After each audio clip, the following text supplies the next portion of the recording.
So without further ado, I'd like to get into your three essays. The reason we have the three of you together, I should say, is Blake's essay, Make Zionism Sexy Again, is about finding a way to bridge the seemingly unbridgeable chasm between the pro-Israel, the Zionist world, and the progressive community in the United States and the West in general.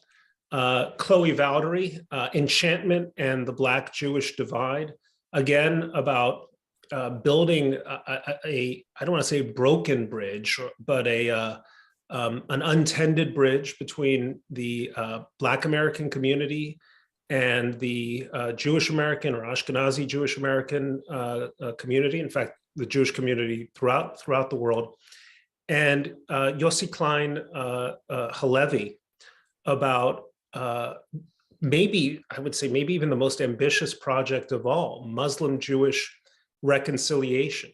So the unifying theme here is the Jewish community has these three, if not broken relationships in need of intense tending. And each of you has written essays offering a kind of a pathway to making that happen.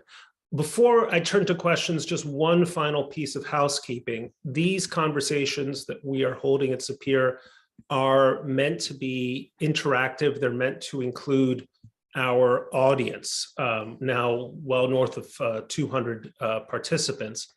And so I want at the outset for those of you who are listening in, when you hear something that piques your curiosity or piques your interest, there's a chat session, there's a Q&A function at the bottom of your screens. Type in your questions, and I promise I will do my very best to get to as many questions as I can. And if it's a specific question for a specific person, make sure to address your question to that person. Let me start, Blake, with you. And I understand you're in Israel right now, is that right? I saw you eating, I thought, bamba or something or other. Yes, I was eating bamba because the person at the grocery store didn't know how to speak English, so I just pointed to whatever was behind her and I got a bag of bamba out of it. Okay, good for you. Blake, you have been a Zionist working, I guess to use the lingo of our day, working in progressive spaces. It was the case up even when I was young, that to be pro-Israel was in fact the progressive position, or at least it wasn't a position marked by so much of the hostility that you have today. And I think those of us who consider ourselves Zionists, there's a lot of fault finding with what's happened to the progressive movement, and we can talk about that. But you have a deeper critique, which really fascinated me, which is there's some fault here on the Zionist side, and I don't just mean in terms of policy. I mean, your title implies it, Make Zionism Sexy Again. Zionism became unsexy. How did that happen, and how do you start turning it around? Well, first I want to say, obviously, thank you so much for having me. Very excited to be speaking with Sapir authors, very excited to write for Sapir originally, and Chloe and Brett and Yossi. Your work I've always been a great fan of. So thank you. This piece specifically, Make Zionism Sexy Again, which I realize is kind of a title that throws people off guard. Maybe that was the point. Because the way that I perceived the word Zionism and the way that I perceived the word Zionist, especially going into college without really thinking about these issues before, was a term that was outdated, was a term that wasn't necessary to use in political arguments, in discussions about Israel and discussions about anti-Semitism, because when I thought of Zionism, I thought of black and white photographs of Israel being established, of very entrenched, established pro-Israel organizations in the United States and around the world that were aligned with a specifically right-wing ideology and a right-wing form of politics in Israel itself. And also in America itself, and the relationship between the Republican Party and Israel. And that's a pretty widespread understanding of that word. And I was really surprised, I guess, to understand that, just as you said, that word, the idea of Zionism, the idea of Jewish self-determination in and of itself, is a radically progressive movement that sought to challenge power structures, to upend systems of social hierarchy, and what we now can consider the most successful indigenous liberation movement of all time. So these are things that are, of course, should be aligned with those who style themselves as freedom fighters, with those who style themselves as speaking truth to authority in pursuit of shaping a better world. So why wasn't that translating? Why isn't that still happening? And why does Zionism have this bad rap that it does now? And I realize it's because all of the energy and the spirit and the motivation that surrounded Zionism in its early days, and that kept Israelis determined to I guess, enlist in the army and to keep pursuing this dream of a Jewish state, the other side has sort of appropriated it. They've used very specific strategies and very specific techniques of making their cause, which I believe is anti-progressive, anti-liberal, anti-modern, making it sound progressive and making it sound like something that those who style themselves intersectional activists and advocates who care about the less fortunate should care about. And I think we've let that happen because we've allowed the voice of Zionism to become very polished and very adult and very endowed and kind of wrapped up in this business classist world, when it needs to be turned back over to the people who are fighting against anti-Zionism on the front lines of the United States, which tends to be more and more young people. So one of the sources of your inspiration, Blake, is the movement for Soviet Jewry.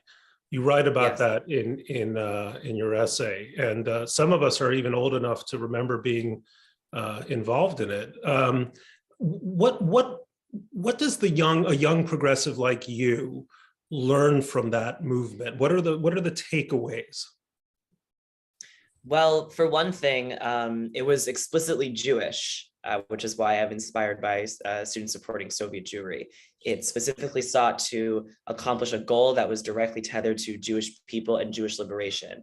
It wasn't a sort of universalist progressive movement that just kind of included anti-Semitism or Jewish interests within it. It explicitly had a Jewish goal in mind. And it was of course progressive, and it was liberating for these young people because it was challenging a power structure, challenging an authority, which was the Soviet Union. And it consisted of protesting embassies and protesting politicians, and of course turning out thousands and thousands and thousands of people on the National Mall. And what's interesting is I'm looking back at the last couple years in terms of Jewish activism, in terms of trying to get the Jewish community to care about things. And it seems as though unless there is a crisis happening in Brooklyn that a lot of people are paying attention to, like during Hanukkah of 2019, it is very hard to get Jews animated about something, to the likes of which we saw on Freedom Sunday all those years ago in the movement for Soviet Jewry. So part of my thinking is, what can we do now to bring back that passion, to bring back that feeling of shared responsibility between Jews here and Jews all over the world? Oh, it needs to be more scrappy. It needs to be led by the young people. It needs to be grassroots. It needs to be directly connecting with Jews all over the country, not just the ones who show up to fancy dinners at AIPAC policy conferences. That's what needs to happen. And SSJ made that happen. Well, let me ask you, and I'm just gonna, this is not directly related to your essay. It's actually a little more related to Chloe's essay, but I want to put the question to Yossi, and Chloe will understand why I'm asking it.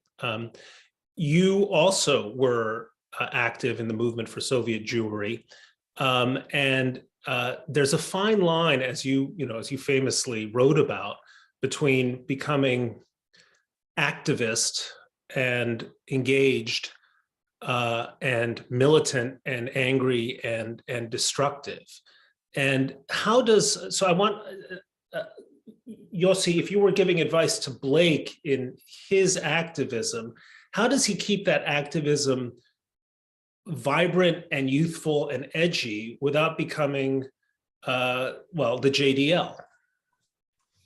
So first of all, Blake and Chloe, I'm just really thrilled to be on this panel with both of you. I'm a big fan of you both.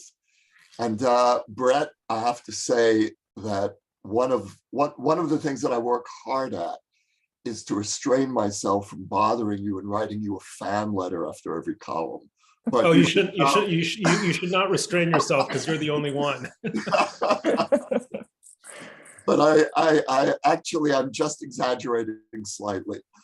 So, you know, listening to you, Blake, I first of all, I was, my roots go back to those early years of the Soviet Jewry movement, the mid 60s, before it became a mass movement, and listening to you and hearing echoes of that sensibility, that spirit that animated us in those years, I really feel this deep kinship with what you're trying to do now.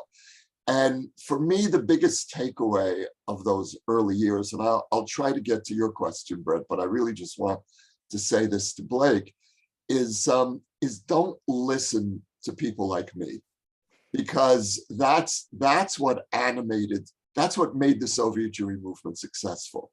We didn't listen to those who had the experience of age, those who were able to take a long-term perspective.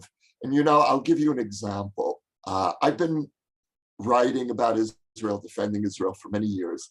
And when Amnesty issued its report, my first instinct was, I have to write something. And then I thought, you know, there was the Human Rights Watch report. These things come and go. And that was wrong. And you had the right impulse. This assault is cumulative, and we can't allow any of these assaults to go unanswered. But people like me who've been doing this for too long are not really the people you should be looking toward. And in the Soviet Jewry movement, we did not look to the experts. We certainly did not look to Jewish leaders. We felt that saving Soviet Jewry was entirely on the shoulders of about 50 young activists. And we probably weren't wrong, because that was the foundation of the most successful political movement that the diaspora ever launched. And it began with a group of kids who barely had money for a mimeograph machine. And so just trust your intuition. Brett, in terms of your question about, which really relates to your work, Chloe, of how to be passionate and engaged and not cross the line into rage or, God forbid, hatred. And I know that line as well, because I did cross that line. I did go over to the JDL and Mayor Kahana, and I gave into that temptation. In Hebrew, we call it the Yetzer Hara, the evil inclination. And when I look back at the divide in the Soviet Jewry movement, I think it's very appropriate for today, because there were two camps, there were two approaches among the activists. The first felt that we need to reach out and seek allies in the non-Jewish world. And that was the student struggle for Soviet Jewry that you mentioned, Blake. And the second was Mayor Kahana and the JDL, who believed in that the Jews have no allies, we're completely on our own in a hostile world. And the violence of the JDL was in a way, a natural result of this despair. And so how do you maintain the intensity of activism without crossing the line into what is effect in despair? And that requires a lot of the spiritual work that you, Chloe, talk about in your writing. So that's a perfect segue, because Chloe's essay, your essay, Chloe, begins with this really, I think, brilliant meditation and comparison between the JDL and the Nation of Islam. And you really, it's your analysis is essentially psychological, the psychology that went into feeding these two sort of deeply warped, but also deeply felt views of the Black situation in America or the Jewish situation in the world. And you see these rather striking parallels. And you're thinking about this in terms of your life's work, which is the theory of enchantment, which you and I have been talking about. I mean, almost since we first met 6 or 7 years ago. So, you know what? Talk a little bit about that, but also talk about it in the context of helping Blake, this theme of like creating activism and energy that's based on something other than insecurity and rage. Yeah, that's a great question. Thank you, and good to be with you all today. So Theory of Enchantment came out of my desire to really get people to stop hating Israelis. And it came out of my years and years of Israel advocacy, but at the same time, my frustration with the way Israel advocacy was traditionally done. Hasbara, as it's been referred to, is often emphasizing this approach where you sort of memorize the facts about the Israeli-Palestinian conflict, and then you arrive at an argument, and then you just spew facts at people. And I found that that wasn't sufficient to actually capture the human condition when speaking about Israelis or the Israeli-Palestinian conflict. And it wasn't until I started to read Israeli literature that I got to feel the depth of the humanness of Israeli society with all of its flaws, right? Because being flawed is a part of what it means to be human, which we often forget. But also in regards to the Israeli-Palestinian conflict.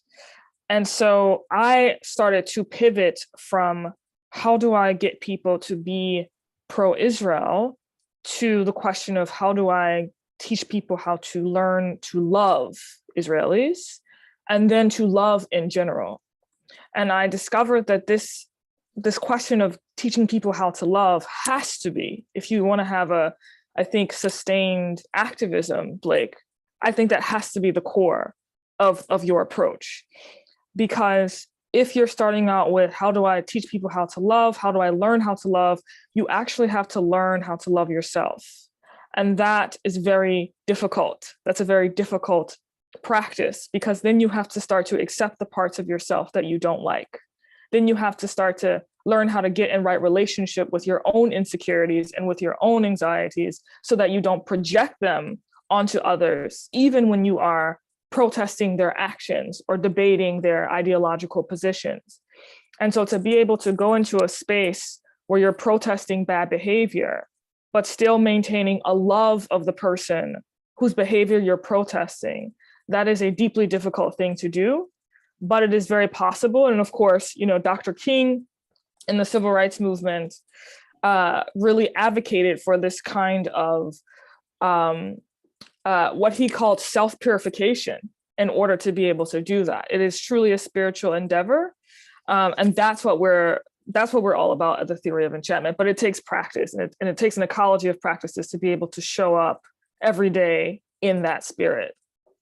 One of the aspects of this, of what the three of you are really talking about are what I think to many of us, maybe many people listening on this call, think of as mission impossible, right?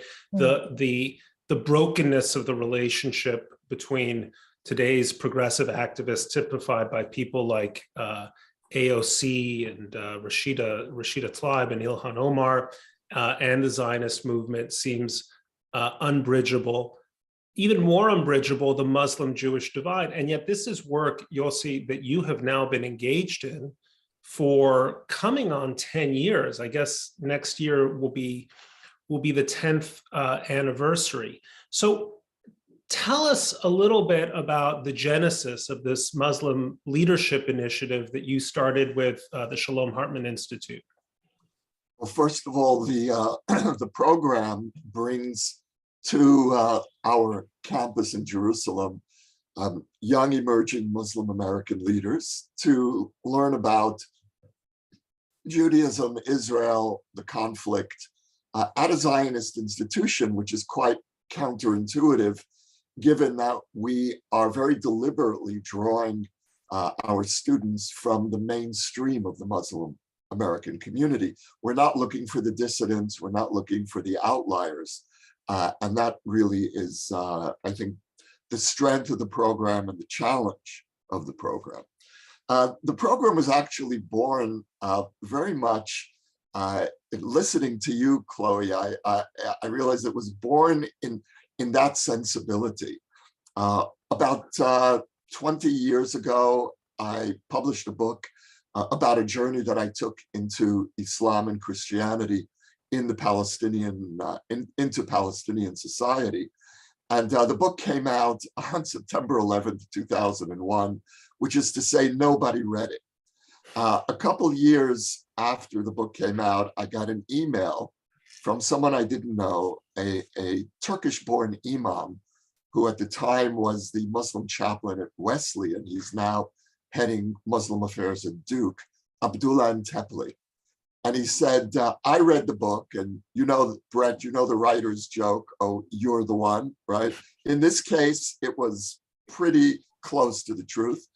And he said, I was so moved by your love and reverence for Islam that I'd like to take a reciprocal journey into your people's story. And he came to Israel, and we became very close. And Abdullah is the one who initiated this program. He said, I want to confront the growing anti-Semitism in my community and expose young leaders, the future leadership of the Muslim American community, to who you are as a people. I want them to understand your internal narrative. My goal is not to create Muslim Zionists, but to help them understand that when they think of Jews and Judaism as only in a religious context, they are misunderstanding something essential about who the Jewish people is. First of all, that we are a people, and why we're attached to a land, and why national sovereignty is so central to the Jewish experience. And so the program was born precisely out of this act of this strange journey that I took into Islam that nobody knew about, except obviously this one guy for whom this book, I'll say this as a religious person, I believe that this book was meant for Abdullah Antepli. And as a result of my lonely, irrelevant journey into Islam, close to 200 Muslim American leaders have taken a journey into Judaism in Israel. So the word that I keep coming back to listening to you, Yossi, is enchantment. And Chloe, you know, that's a word you explore in your essay and obviously in the work that you're doing. And enchantment has a connotation of magic, right? Which is why you are fascinated in terms of your own pedagogical tools with teaching Disney movies, where characters have, you know, often have magical qualities, magical talents that they don't even see in themselves until somehow it's presented. And part of magic, as you tell it, is seeing gifts in other people that are hidden from view, something that goes deeper, which is obviously Yossi experienced, and he writes about this in his essay, a certain kind of enchantment in his immersion in Muslim life. There's an enchantment for Blake in discovering the kind of scrappy, truly progressive roots of Zionism. How do you turn people on to enchantment? I guess I'm working my way towards a question, Chloe, I swear, but how do you turn people on to enchantment in this like really reductionist age where we're all being reduced to an identity, a skin color, a very narrow set of personal attributes.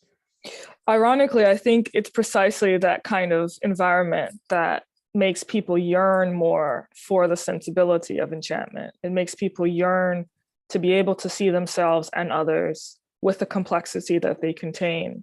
Enchantment really refers to this idea or this phenomenon by which we're able to open up to ourselves and to others around us. We say at Theory of Enchantment that there's so much diversity within the single human being, let alone an entire group of people. So right, you quote Walt Whitman in your essay. Yes, I contain multitudes. Yes. So if you can give people the tools to be able to see in that way, to be able to start to see in that way, to sort of enhance the quality of their attention. And we know that our attention is being very much vied for by social media platforms, for example, where the quality of our attention is not always necessarily the most enriched quality. But if we could give people the tools to start to see themselves much more deeply, to start to see, for example, the feelings, the emotions that may be behind, let's say, bigotries that other people project, and to be able to respond to the emotions as opposed to the projections themselves, then if we could actually start to do that at scale, then the conversations that we have with each other across divides and across communities that need healing would be far more likely to achieve that healing. One of the things that James Baldwin pointed out is that people are actually super attracted to hatred because they deep down suspect that, like, in order to not deal with hatred, or in order to deal with what's beneath hatred, they're going to have to actually deal with pain. And people don't like to admit, or they feel ashamed or embarrassed to admit when they're feeling pain. And so if we could get to a space in our society where we're able to actually express the pains that we're feeling, the traumas that we've experienced, again, the anxieties, the heartbreak, the sorrows, then we can actually see each other in each other's lived experiences, because all of us as human beings have experienced that. And that mutual understanding of our feeling of sorrow is actually necessary for healing to arise. Blake, building on what Chloe is talking about, my own experiences, conversations with young progressives are kind of frustrating, and probably they're as frustrating to them in conversation with me as vice versa. But how do you begin to start the dialogue with a progressive movement in which anti-Zionism has become as much an article of faith as anti-racism? How do you actually start to turn those conversations around? Is it possible, or is it simply a matter of finding a different set of partners and allies to kind of revive Zionism as a thriving youth movement? Well, I think there is a way to connect progressives with Zionism, but there also is a way to seek other allies. I don't think they're mutually exclusive. There doesn't have to be one or the other. The first thing I will say is how to try to bring more people into the fold is to not defend Zionism and to not defend Israel. Ruth Weiss once said, if the war against Israel ever needed to be fought on Israeli soil, there would be no more Israel. And so the same thing needs to happen on the college campus. So in the space I'm coming from, especially where I'm dealing with people who I know are already preconditioned to disagree with me, I and the folks over at the New Zionist Congress, we're more zeroed in and attentive to prosecuting anti-Zionism rather than defending Zionism, because we believe that the state of Israel will defend itself. The state of Israel has built an army that will defend its borders. We're fighting the war of the words that is a lot more political and ideological in nature. And I feel like a mistake of the Jewish community has been to highlight all of the things that Israel does correctly, right? Oh, but we have a gay pride celebration in June on the beaches of Tel Aviv. We're a multicultural, pluralistic democracy. There are Arab parties in the Knesset. All of these things that try to make Israel, that are facts, that are true, but they defend Zionism. They defend Israel. But you can't fight an argument that's not using logic with logic. It doesn't work, because they're not interested in what Israel actually is. They're interested in the image of Israel, in the imagination of people who don't like Israel, which has a lot to do with how people have always perceived Jews, right? Not what the Jews are actually doing, not what the Jews actually stand for, but what we represent, what we symbolize in the imagination of people who have heard conspiracy theories about us. And so we're focused on education and advocacy. And so instead of taking that approach and trying to appeal to progressives, on the ground and using their language and using their rhetoric, just saying, look at the tenets of what anti-Zionism is proposing. It is actually a far-right movement that is powered, that is generated by systems of imperialism and colonialism, that was fashioned to appeal to your ears in the Soviet Union, using conspiracy theories that had been existing, anti-Semitic conspiracy theories that have been existing for decades prior. It is one of the most successful videos that the IDF ever put on YouTube was Hamas, in their own words, during the last operation, Guardian of the Walls, because they took videos of Hamas leaders saying, take a knife and kill all Jews. We want to kill all Jews. And a lot of American progressives, young people, saw that and said, oh, that doesn't sound like Bella Hadid. That doesn't sound like Gigi Hadid. That sounds like a jihadist Islamic movement that seeks to usurp civil rights and civil liberties for people. Maybe there's more to the story. So I'm not interested in, I don't even, I kind of shy away from the term pro-Israel, because we don't really say that about any other country. Just believing in a country's existence is not really something that we advocate for. We can, of course, agree or disagree with what a country does, but Israel is the only nation that's subjected to that intense double standard, or a question of legitimacy. But listen, if that doesn't work, if that particular strategy doesn't work, because as you said, anti-Zionism is so entrenched at this point, and it is such a natural opinion to come out of these spaces, then we do have to look for allies in other areas. And those don't necessarily have to be political areas. Brett, you wrote about this, how just reaching people on a human level, reaching people on an imaginative level, by going into different countries, by going into different cultures, different societies, teaching people, like Chloe said, that to see Israelis as human and to love them as human first. That's a really great way to build allies as well, because you're doing something that transcends politics, by being of use to other nations and to other peoples. And Arab citizens around the Middle East can see that as well, when they see that Israel is such a successful country in their midst, and that their countries actually are on a path to prosper once they make peace with Israel, once they normalize relations with Israel. Suddenly, all of the preconceived ideas that we have about each other go away, because they see it as just an asset to learn more about Israel and to get involved with that people. And so, yeah, I would say try the first one. But if it doesn't work out, we need to stop this constant trying to reach out to progressives and meet them where they are.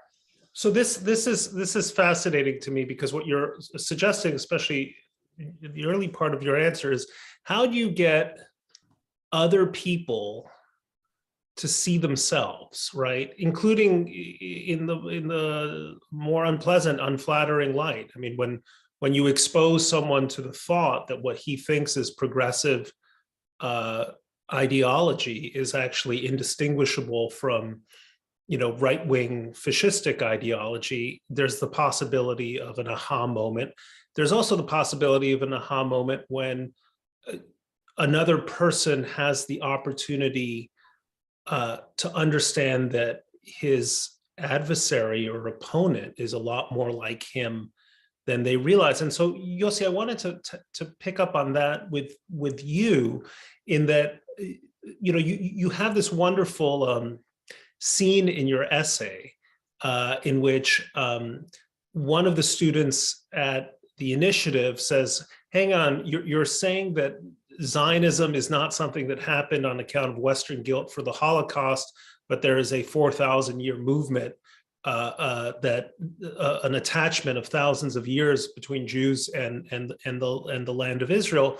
And your friend, the Imam, leans into you and says, Daenu, right? There's that moment of recognition. So is there a technique? What is it that you're doing to create those kinds of aha moments? So what our approach shares with Blake's approach, which I like very much, is that we don't defend. We're not defensive. What we do is we invite our Muslim students into an internal Jewish conversation. We lay out for them exactly the kinds of struggles, issues that we deal with among ourselves. And at Hartman, we have groups of American rabbis, American Jewish community leaders who come for seminars, and we treat the Muslim students who come to us as one more internal Hartman group. We don't treat them as outsiders. As soon as you come through the gate, you're part of our internal conversation. And that means that we have conversations with them that are completely lacking self-defensiveness. And we invite our Muslim students to participate in our internal struggles and to try to help them understand the complexity of the issues we're dealing with. And we're not asking for them to support us or oppose us. We're asking them to understand us. That's it. That's the goal of this program. And the responses that we get from participants is that it's a life-changing experience. And it's life-changing because we're opening up the possibility for empathizing, not just with another community that they didn't know, but with a community they thought they knew and didn't like. And so you create these relationships based on opening up your story. And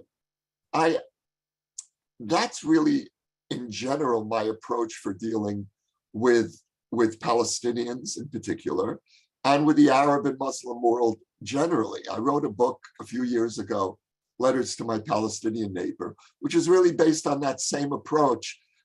Rather than wait for the next assault against Zionism and then figuring out how do we push that back, let's take our story to the other side.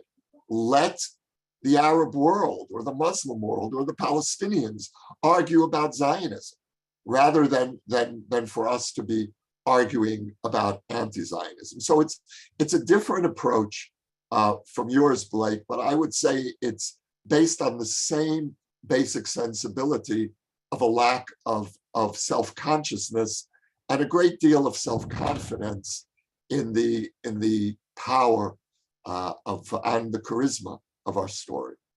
So we're going to turn to audience questions now. I'll just answer the very first one I see quickly. Alan Kaplan asks who I was speaking about at the beginning. Yossi and I were speaking about I just learned now, late friend, Daniel Doron, who just passed away well into his 90s, I think. I knew Daniel when I was editor of the Jerusalem Post, and Daniel was a columnist for the Post, as well as a lifelong advocate for pro-free market measures in the once heavily socialized economy of the state of Israel. So his influence and the benefits of his influence, I think, are visible everywhere in Israel. He had been a graduate student in the United States in the late 1940s when he tried to return to Israel to fight in the War of Independence and wound up as a POW for many months in Lebanon instead. So may his memory be for a blessing. And I'm thinking of his widow, Susan, and his two daughters, now grown daughters. I they're very much in my thoughts. Chloe, someone named P.O. Asks, how did your original inclination to advocate for Israel start?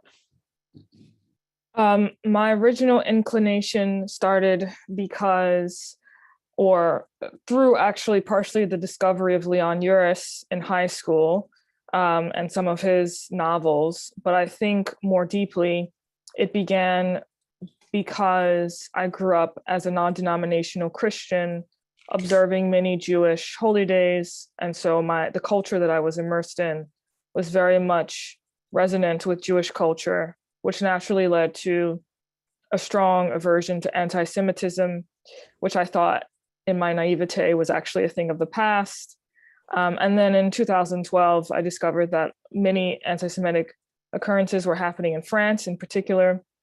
There was a lot of talk about Iran also at that time. And so that's when I got involved as an activist in college to try and do something about it. So, and how did, just let me add to that, how does Beyonce and Nike shoes add to this general picture? Because I know a little more about it. So when I started off asking, how do I teach people how to love? I asked myself, well, what are people already in love with? And what can that tell us about the human condition? And so from that question, I started to study massive brands like Disney and Nike and Beyonce, because these brands have religious-like devotion from their followers. And so there's something going on that's interesting with the human condition. And I discovered that all of these brands create content where their audience can see their imperfect, flawed selves and their potential reflected back at them, which is why we gravitate towards them in the first place. And I just want to add something, an aha moment that came up. Part of the reason why it is ineffective for Israel to basically wax poetic about how awesome it is and about how good it is and about how perfect it is because I'm not perfect. And so if I'm trying to connect with you, I need to see your flaws. I actually need to see your imperfections. And then if you are vulnerable enough and transparent enough to show me your imperfections, I will feel moved to do the same. But if you come across to me as this perfect, fixed thing, I will not be able to relate to you as a human being, because that is not what I am fundamentally. Now, a question here is for Blake, which I now can't find. What does your new Zionist organization offer that J Street, Peace Now, and Partners for Progressive Israel don't already offer? That's from Marian Lipschitz. Well, first I'll say that the New Zionist Congress does not take an explicit stand on a solution to the Israeli-Palestinian conflict. The guidelines that we have, we define ourselves as a space for all those who believe in a Jewish and democratic state somewhere between the Jordan River and the Mediterranean Sea. Within those guidelines, we are very open. We're focused on conversations. We're focused on debate. We're focused on new ideas within those confines. So that's a way that we differ from these organizations which are explicitly anti-occupation without a lot of substance behind their anti-occupation stances or ideas of what happens after we end the occupation. But in regards to a more broad conversation about what separates us from them, a couple months ago, I took a trip to Brown University to tour Jewish student life there and to report on the stories and experiences of Jewish students who have had to deal with a lot of anti-Semitic scandals over the past couple of years, some of them having to do with Israel, some not. And I arrived on a night where this cohort of students was meeting and presenting this beautiful, beautiful project that they had been working on for months. They were releasing a book, and they called themselves the Narrow Bridge Project, and this was their book. And the book was a compilation of resources and different perspectives on Zionism, on anti-Zionism, on Israel, on Palestine, on how to have conversations about how to open up, how to see each other eye to eye, and to make campus life more, productive and constructive for people who are interested in this topic. And it was beautiful. It touched all bases. But one of the things that annoyed me about it was that it was all Jews. the application was only extended to Jewish students. And it made me realize how, especially on my experiences on campus and my experience in the Zionist community and the community that is interested about doing something to fight anti-Semitism, is that Jews love nothing more to sit together and to heal the world and to hammer out dialogue and solutions and to disagree with one another and then reach a consensus later. While the other side, and I'm speaking about specifically organizations on campus like Students for Justice in Palestine, Jewish Voice for Peace, they boycott all of that work because it normalizes Zionism or it gives us a platform, and they just want to say from the river to the sea and not get involved at all. And this is actually a very deep-rooted Jewish compulsion, is to constantly be looking inward to see how we can fix what's happening to us outward. In the face of animosity, what can we change about ourselves? And this is why you will see organizations like J Street don't come out explicitly and condemn a BDS resolution when it's proposed on campus, or a resolution that links Israeli military to American police violence. You won't see organizations like Partners for Progressive Israel and like Peace Now who take a hard stand in not getting into the weeds of if Israel should exist or not. There seems to be an air of more apologia in that sense. And NZC rejects that. We say we're confident that we have a state. We're confident in maintaining that and maintaining its security. And if you are interested in having a dialogue with us on how to reach a more peaceful solution to this conflict, because obviously what we're experiencing right now is unsustainable, we will gladly have that conversation with you. But when there are attacks against what we hold dear and our values as Jewish people, we're not going to mediate or compromise on any of that. And so everybody is welcome into our space, but we draw a very, I guess, profound marked line in the sand. This is from an anonymous attendee, and the question's for Yossi. When you speak about the Muslim-Jewish divide, which Muslims are you talking about? The reformists, the moderates, the Islamists, the fundamentalists, politicalists? I'm not sure what politicalist is, but I can guess. We've drawn from across the spectrum, but most of the participants who come to us are not Islamists on the one hand, and neither are they reformists on the other. When they encounter the complexity of Jewish denominational life, and that's one of the subjects that we lay out for our participants, we routinely get some version of a response of modern Orthodoxy. That's who I am. I'm a modern Orthodox Muslim. So I think that the main slice of MLI participants comes from a denomination in Islam that doesn't formally exist. But it seems to me that there are many candidates for it in American Islam, and there's this deep fascination with modern Orthodoxy, precisely because it combines a commitment to the tradition, more or less as it is, with an openness to modernity. So while we have encountered in our groups people who would let's say qualify as Islamist light or reformist light, the majority really come from within the mainstream community, faithful to the normative tradition, and at the same time a little bit restless. Looking for something a little more expansive than the constriction of tradition. Just a quick follow-up, and this is a question from me. Do you think that the Abraham Accords have accelerated that curiosity? Not in the American Muslim community. The Abraham Accords are extremely unpopular. Partly, maybe largely, because Trump was the godfather of the Accords. Maybe because the Accords perceived to have bypassed the Palestinians. I actually think that in the long term, the Accords are one of the great hopes for creating a regional solution to the Palestinian issue, but that's not the perception of the American Muslim community. As an aside, Brett, I would say that where we're hoping to go in Hartman is move this model of MLI to expand the American project to include the Middle East, to include the countries of the Abraham Accords. And that's very much an outgrowth of what we've learned from the American experience. A question from Trisha Roth for Chloe. Trisha writes, I run an online support group for Jews dealing with anti-Semitism.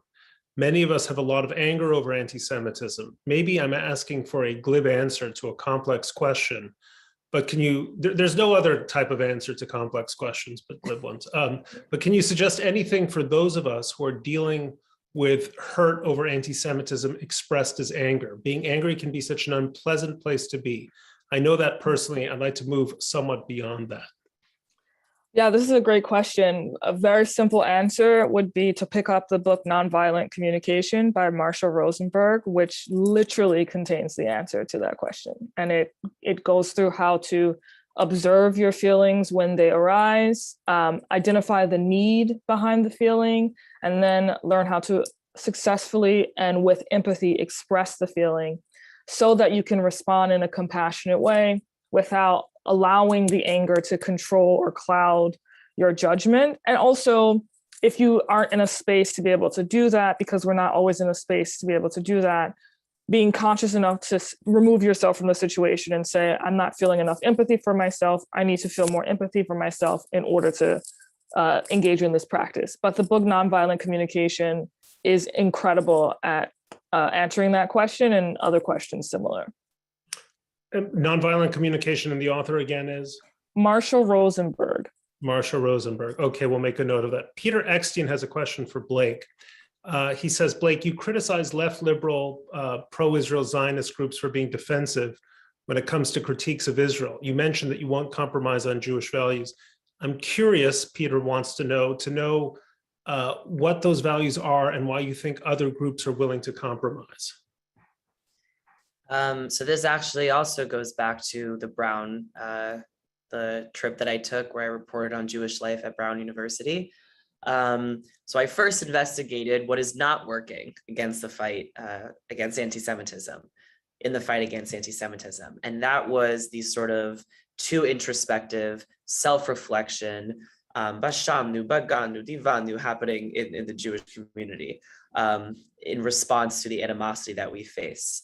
And defensive arguing and trying to defend Israel and work out the complex things that we're dealing with rather than engage the opponent directly. That wasn't working. But what was working was the steady increase over the last several years in religious students at Brown, in students who looked observant, who participated in Jewish activities like Torah study, like holiday meals, like Shabbat festivities, in pro-Israel rallies, because they were directly recruited from day schools and yeshivas where there obviously is a strong pro-Israel, the tide is more toward pro-Israelism.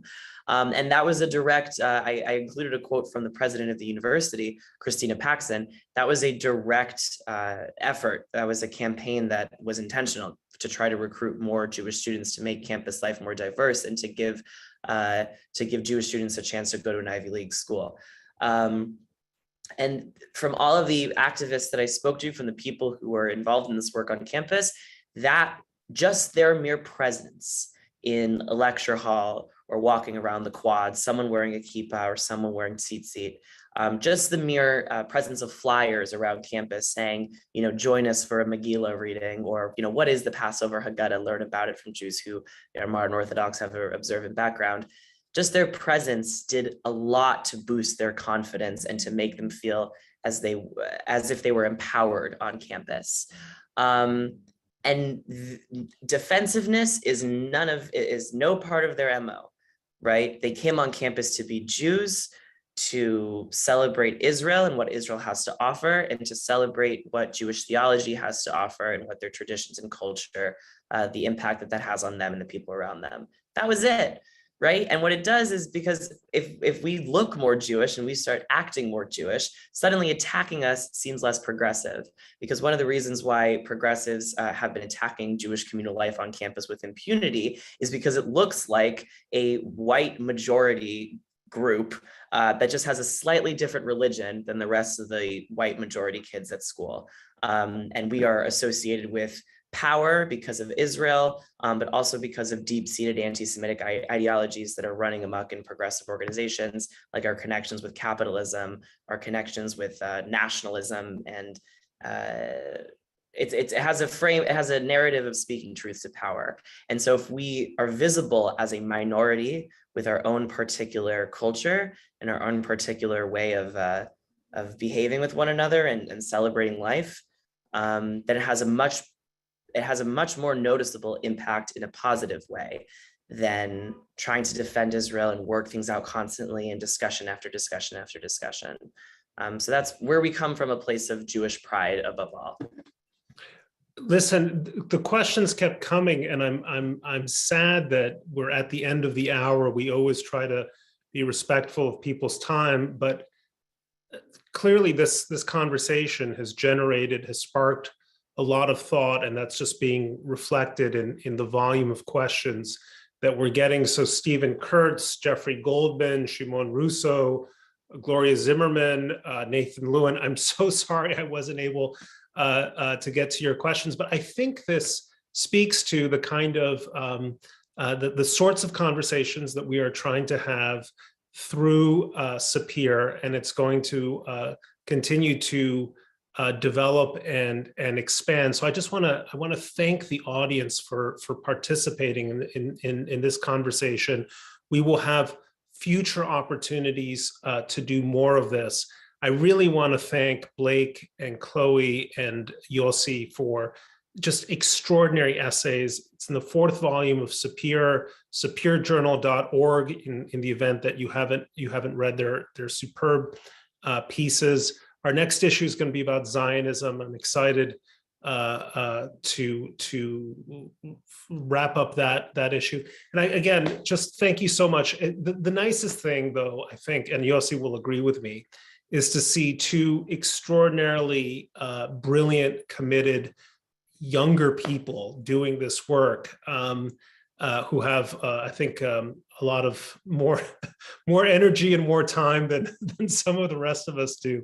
So thank you for being a part of this chat, and let's do it again. And again, thanks to the audience. You came out. I know it's Monday afternoon. You're great. So as they say, hasta la vista. Thank you. Thank you, Brett. Thank you.